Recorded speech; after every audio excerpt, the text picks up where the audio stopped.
Hello everyone and welcome to a very nice game from round 10 of the 2018 Blitz World Championship. It's a game between Magnus Carlsen and Peter Svidler, a rivalry that has been going on since forever. For those of you who haven't checked out my Magnus Carlsen saga, starting from the 2013 Candidates tournament all the way up until his World Chess Championship match against Vishwanathan Anand, you might have noticed that I mentioned that Carlsen has a negative score against Peter Svidler, but that is in classical time format. And while this, I believe this still stands until today, Carlsen still has a negative result against Svidler in classical time format. This is now the Blitz, but always, as Miroshnichenko mentioned in the live commentary, Svidler always finds a nice ideas to use against Carlsen.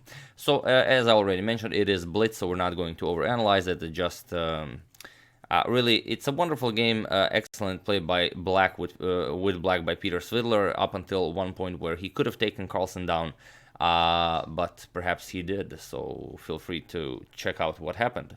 Carlsen has the white pieces and he opens with c4. We have g6, g3, and now c5. Bishop to g2, bishop to g7, both of them Fianchetto, the kingside bishops. Knight to c3, and now comes knight to c6. Knight to f3, we have d6, we have castles, and e6. So a very solid structure in the center by Black. We have e3, and now knight g to e7. d4 by Carlsen, Peter castles, and now comes rook to e1. We have rook to b8, a very useful move that removes this bishop from a8. So in the future, if Black needs, he can always go b6 or a6 and b5. A useful move, however you put it. b3, and it was very enjoyable. Peter Leko was very excited when he saw this position with Black, as he himself has played this position in 2017 against Michael Adams. That position was drawn, and he went knight to f5 immediately. But first, Svidler exchanges in the center. C captures on d4, knight captures on d4, knight captures, e captures on d4, and only now does he go knight to f5.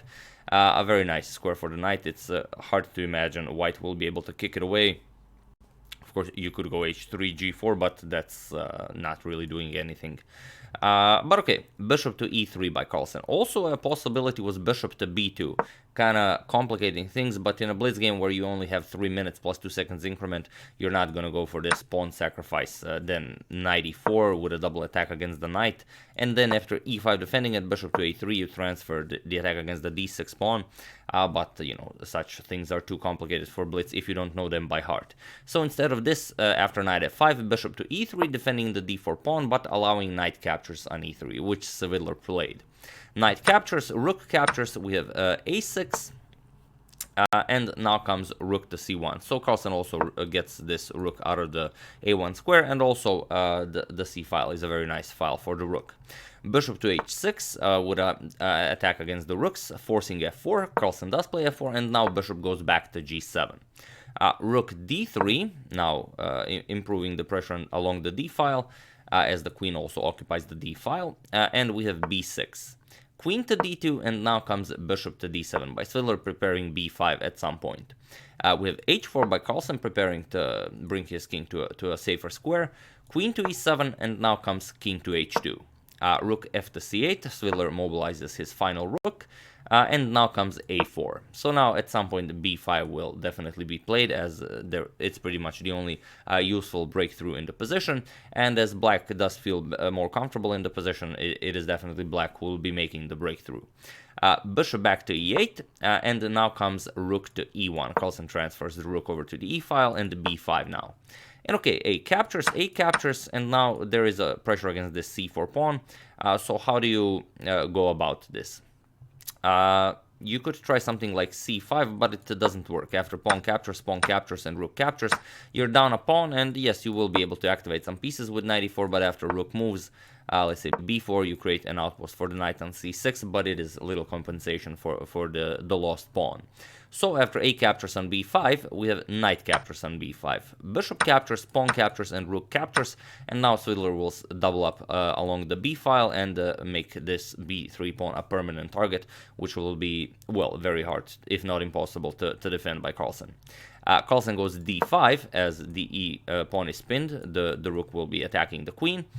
We have e5, and now the only way to continue this position for Carlsen is f5. A very nice move, where if Svidler decides to bust his king side open, then bishop to h3, and Carlsen will already gain some attacking resources. So after f5, we have rook c to b8, doubling up to attack the b3 pawn. Carlsen defends it, queen to c2, and now comes g captures on f5. Svidler decides to do this in order to start pushing the central pawns. And here, bishop to h3 is not such a great idea, because once Carlsen played queen to c2, the queen is no longer defending the d5 pawn. And here e4 would be a very strong move for black. The rook will be overloaded. You cannot keep protecting the b3 pawn and also the d5 pawn. Once you move the rook, as let's say you want to protect the b3 pawn, then rook captures on d5, and the black is just crushing it. So, after g captures on f5, rook to f3 was played, and now comes f4. E4 was most likely the way to go. After rook captures on f5, e3, and so on, black would still have this pressure along the b file, and also already have a passed e3 pawn. But most likely it would be a draw, an equalish game. Here, Svidler tried a different idea. After rook to f3, Svidler played f4, and now comes rook captures on f4, as the pawn is still pinned. Rook captures on b3, and here Carlsen played queen to f5, feeling, of course, very comfortable. There's still this pin, and with the ideas of bishop to e4 and capturing on h7. But this queen f5, it was not possible in the position. Here, Svidler played rook to b1, trying to exchange rooks and create some pressure against the white king, but he had a much better move. So feel free to pause the video and try to find the move Svidler missed.